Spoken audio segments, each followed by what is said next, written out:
John Wayne's Golden Era Cowboy. By the 1950s, John Wayne wasn't just another actor riding across dusty trails. He was the Western, the swagger, the stare, the voice that rumbled like distant thunder. Audiences didn't see characters anymore, they saw the Duke. But this decade wasn't about coasting on fame. It was when Wayne stopped being a star in Westerns and became the man who defined them. His films didn't just entertain, they reflected America's image of itself. Tough, resilient, sometimes flawed, but always larger than life. The 50s gave us Wayne at full power, from cavalry epics to darker, more complex roles, from immortal classics to forgotten missteps. These 10 years produced Rio Grande, Hondo, The Searchers, Legend of the Lost, Rio Bravo, and The Horse Soldiers. Together they revealed every side of the cowboy myth, and behind the dust, battles with studios, the rise of television, political divides, and personal struggles that nearly bucked Wayne out of the saddle. This is John Wayne's golden era, the decade that built his legend, film by film. In 1950, Wayne reunited with John Ford for Rio Grande, the final chapter of Ford's Cavalry trilogy. On the surface, it was another frontier story, cavalrymen holding the line against raiding Apaches. But at its heart, it was about family. Wayne plays Lieutenant Colonel Kirby York, a career soldier whose duty collides with his personal life. His teenage son enlists under his command. I haven't seen you for 15 years. So I've been told, sir. I have no clear memory. And his estranged wife, played by Maureen O'Hara, arrives at the fort demanding her boy's release. Suddenly, York must navigate not just war, but a family reunion filled with tension and regret. This was Wayne and O'Hara's first pairing, and the chemistry was undeniable. O'Hara wasn't just another love interest. She was fierce, fiery, and strong enough to stand toe-to-toe with Wayne. That dynamic would define their partnership for years to come.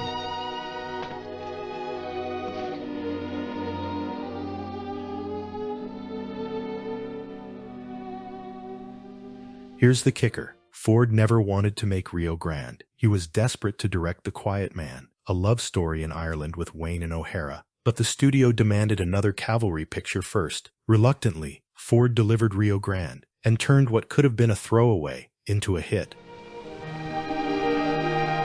Carrying that around for a long time, hoping someday to pull a little... I'll take the flowers now.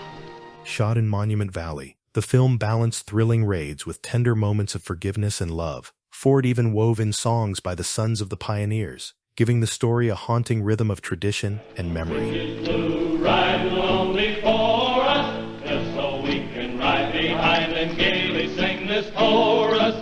Brandon, Byrne, and Marcus hide and ride him every day. Some critics thought it slowed the pace, but audiences embraced it. For Wayne, it was a chance to show more than grit. York wasn't invincible. He was a soldier wrestling with family, torn between duty and heart. That human touch expanded the Duke's screen persona, and audiences noticed. What started as a studio compromise ended up shaping Wayne's legend, and his next Western would take that toughness to an even sharper edge, this time in 3D.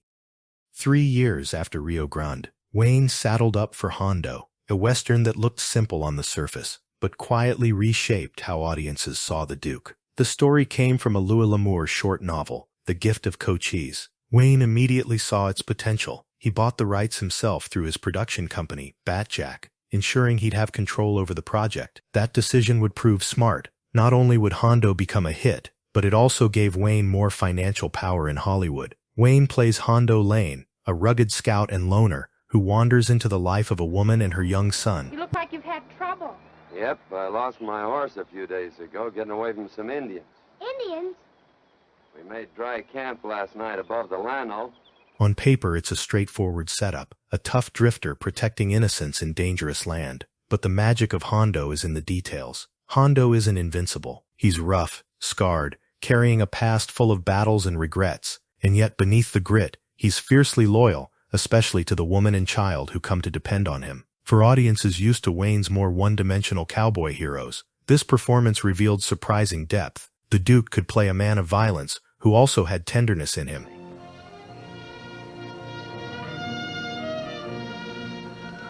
I'm surprised at you, Mr. Lane. You're not surprised, you knew. And then there was the technology. Hondo was shot in 3D, one of the very first Westerns to experiment with it. Picture it, arrows flying at the audience, dust storms blowing out of the screen, and Wayne's towering figure stepping toward viewers in clunky red and blue glasses. By today's standards, it sounds gimmicky, but in 1953, it was bold, even risky. The gamble paid off. The 3D drew curious crowds, but it was Wayne's performance that kept them hooked. Critics praised him for bringing nuance to the role, and audiences responded to the blend of action, heart, and frontier danger. Behind the scenes, though, things weren't always smooth. The Arizona desert was brutal, and tensions flared between cast and crew. Geraldine Page, who played the frontier wife, was a classically trained actress making her film debut, and her style clashed with Wayne's direct, no-nonsense approach. At first he was skeptical of her, but her performance was so powerful that she earned an Academy Award nomination, rare for a Western. Financially, Hondo was a triumph,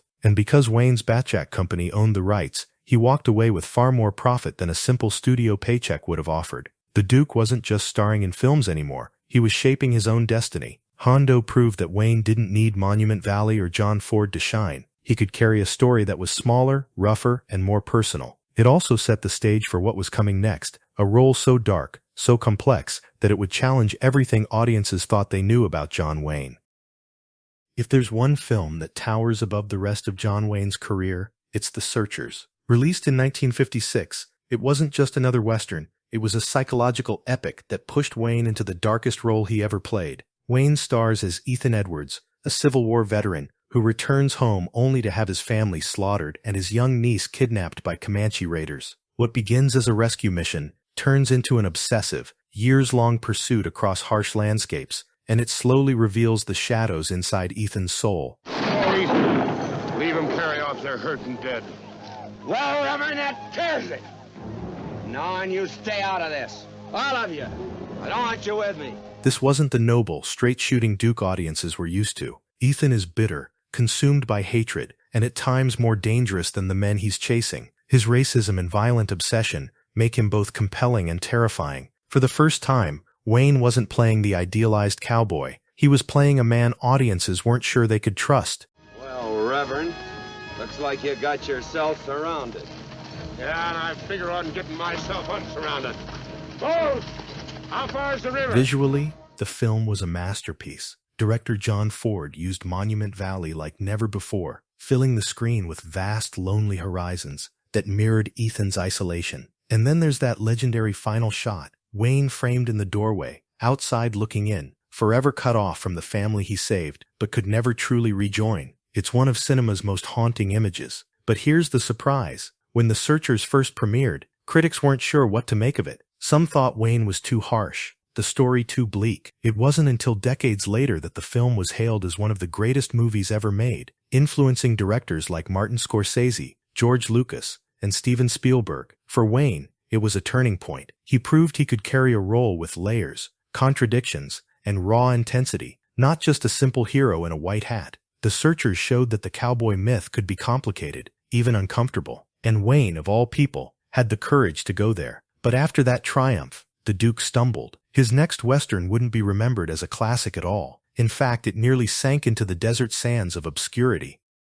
Not every ride in John Wayne's golden decade was smooth, and Legend of the Lost proved it. Released in 1957, this wasn't the Monument Valley frontier or the rugged American West. Instead, it was set in the Sahara Desert, pairing Wayne with Italian director Henry Hathaway and the rising star Sophia Loren. On paper, it looked like an international blockbuster. The story had Wayne as a grizzled guide leading a treasure hunt through North Africa, tangled in greed, betrayal, and doomed romance. Sophia Loren brought star power, Rossano Brazzi added European flair, and the exotic setting promised something fresh. But for audiences expecting a John Wayne Western, it felt wrong. The chemistry between Wayne and Loren never clicked, the pacing dragged, and critics dismissed it as an overblown adventure. The Duke's grit looked out of place against the foreign backdrop. Behind the scenes, the shoot was brutal. Blazing heat, sandstorms, and clashing personalities wore everyone down. Loren was glamorous, Wayne was rugged,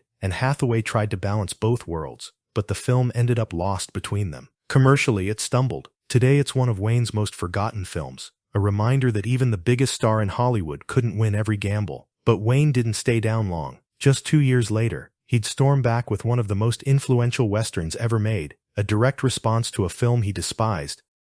By 1959, John Wayne was more than a star. He was a cultural symbol. And in Rio Bravo, he wasn't just making another Western. He was planting his flag in the ground, telling Hollywood exactly what he stood for. Have a good night? All right, I guess. Eat anything? Well, this morning? The film was born out of Wayne's disdain for High Noon, a movie where Gary Cooper's sheriff begs townsfolk for help against outlaws. To Wayne, that was cowardice, the exact opposite of what a Western hero should represent. So, with director Howard Hawks, he set out to make a film that flipped the script. In Rio Bravo, Wayne plays Sheriff John T. Chance, who arrests the brother of a powerful rancher and must hold him in jail while a gang of hired guns gathers outside. Unlike High Noon, Chance never begs for help. Instead, he carefully chooses his allies, an alcoholic deputy fighting for redemption, Dean Martin, a hotshot young gunslinger, Ricky Nelson, and a sharp-tongued saloon girl, Angie Dickinson. Together, they form an unlikely but tight-knit defense against impossible odds. Who, me? Yes, you.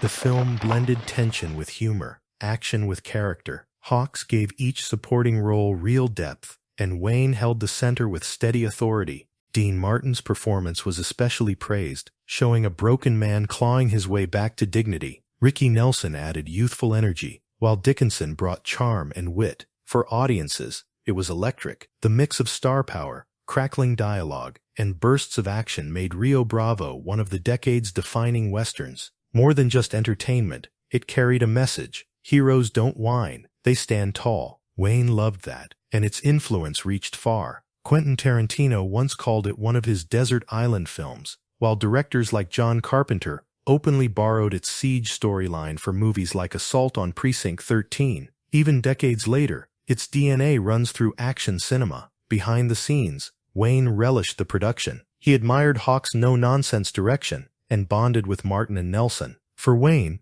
it was proof that his version of the Western hero, tough, loyal, unwavering, still resonated in an America that was beginning to question its myths. When Rio Bravo hit theaters, it was a smash. Critics hailed it as both thrilling and stylish. Audiences flocked to see the Duke back in his element, and the film cemented Wayne's late 1950s dominance. But the decade wasn't over yet. Before the 50s closed, Wayne and John Ford would reunite for a Civil War tale that carried not just spectacle, but tragedy behind the scenes.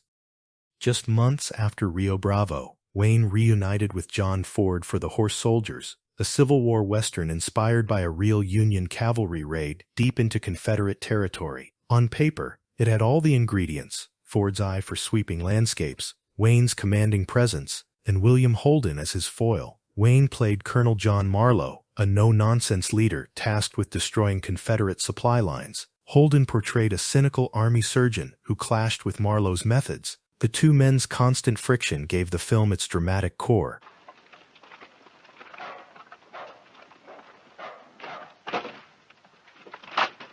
Send out your scouts.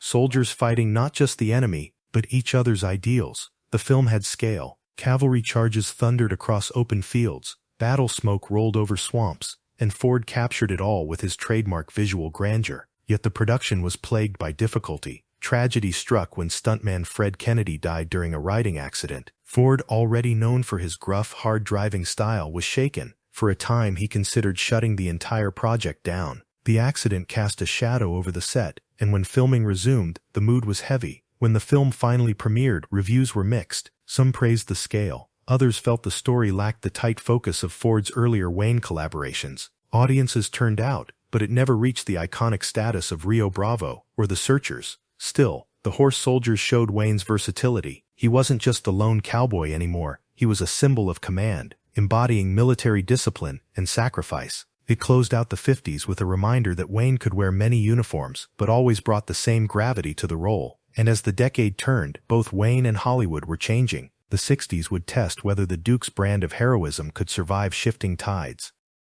The 1950s were John Wayne's golden saddle. From the family drama of Rio Grande to the grit of Hondo, from the haunting obsession of The Searchers to the swaggering defiance of Rio Bravo, this decade wasn't just about box office hits. It was about carving Wayne's image into American mythology. Not every step was sure. Legend of the Lost showed that even the Duke could misfire, and The Horse Soldiers carried the weight of tragedy. but the highs more than outweighed the lows. When people think of John Wayne today, the stance, the voice, the stoic hero who could be both flawed and fearless, it's the 1950s that come to mind. This was the era where Wayne proved he wasn't just playing cowboys, he was the cowboy. His films became a blueprint for the genre, copied, studied, and revered for generations. Directors from Spielberg to Tarantino have pointed back to these very years as the wellspring of their inspiration. But the frontier was changing. The 1960s brought new kinds of westerns, grittier anti-heroes, and audiences who no longer saw the world in black and white. Could Wayne's brand of straight-backed heroism survive in a shifting Hollywood?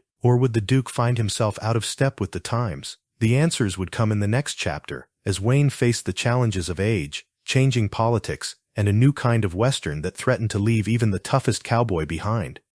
If you've been riding with us through John Wayne's story, you'll want to stick around because the legend is just getting started. Make sure you hit that subscribe button so you don't miss the next chapter in our John Wayne series. And if you haven't already, go back and watch Part 1, covering his early Western roots, and Part 2, diving into the rugged 1940s. They'll give you the full trail that led straight into this golden decade. And don't go far, because Part 4 is coming soon, where we'll ride into the turbulent 1960s. Wayne's star power was unshakable, but the world around him was changing fast. Could the Duke keep his grip on the saddle? You'll find out in the next episode. Until then, partner, thanks for watching, and we'll see you on the next ride.